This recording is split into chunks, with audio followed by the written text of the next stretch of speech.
तो घर में किसी को पता नहीं चलने देती कि वो बीमार है। कितनी पीड़ा हो, मां सहती रहती है। उसके मन में एक ही बात होती है, चलिए धीरे धीरे ठीक हो जाएगा। अगर परिवार में बच्चों को पता चलेगा कि मां को बीमारी है, मां को तकलीफ है, तो वो अस्पताल ले जाएंगे, बहुत खर्च हो जाएगा, संतानों के सर पे कर्ज लग जाएगा। और इसलिए मां सोचती थी अब कितने दिन लंबे जीना है, चलिए मुसीबत भोग लेंगे लेकिन बच्चों पर बोझ नहीं बनने दूंगी। ये हमारी हर माता सोचती थी, सहती थी। तब आपके इस बेटे ने सोचा कि अगर तुम्हारा बेटा वहां बैठा है तो फिर आपकी बीमारी की चिंता ये तुम्हारा बेटा करेगा।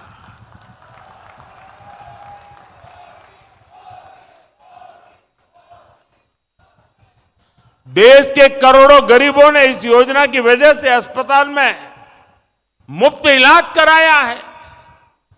इस योजना की वजह से गरीबों के 1,30,000 करोड़ रुपए से ज्यादा खर्च होने से बच गए हैं, जो उनको बीमारी के लिए खर्च करना पड़ता।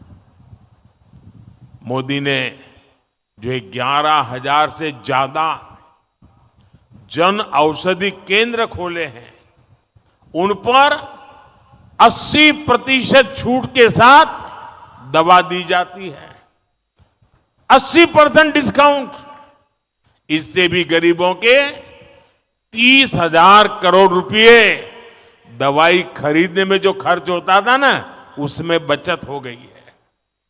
इसलिए ही आज देश का गरीब कह रहा है खर्च कम कराए, बचत बढ़ाए, बार बार, फिर एक बार बचत बढ़ाए, बार बार, फिर एक बार। साथियों, दुनिया में 10 साल का सबसे बड़ा महासंकट आया, कोरोना, कोविड। लोग कहते थे भारत कैसे बचेगा, भारत के गरीबों का क्या होगा। कांग्रेस के अमीरों की सरकार के समय देश में बीमारी का टीका आने में दशकों लग जाते थे। मोदी ने कहा कि मैं अपने देश के हर गरीब के साथ खड़ा हूं, मैं गरीबों को मुफ्त वैक्सीन भी दूंगा, मैं गरीबों को मुफ्त राशन भी दूंगा। ऐसे समय में जब दूसरे देशों में कोरोना का एक एक टीका हजारों रुपये में लग रहा था, मोदी ने आपको मुफ्त टीका लगवाया। ऐसे समय में जब दूसरे देशों में खाने के लिए हाहाकार मचा था, मोदी ने अपने गरीब भाई बहनों के लिए मुफ्त राशन की दुकान खुलवा दी।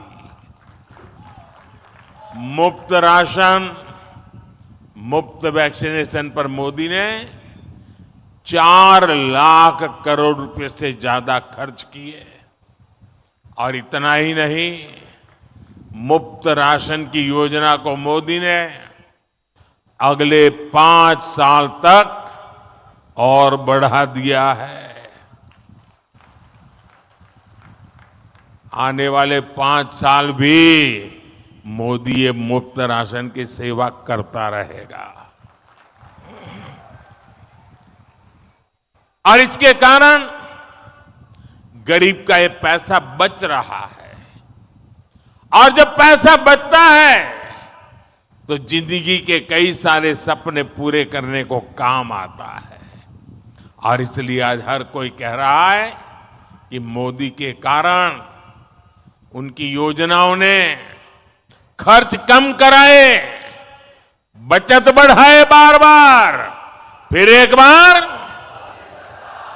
साथियों,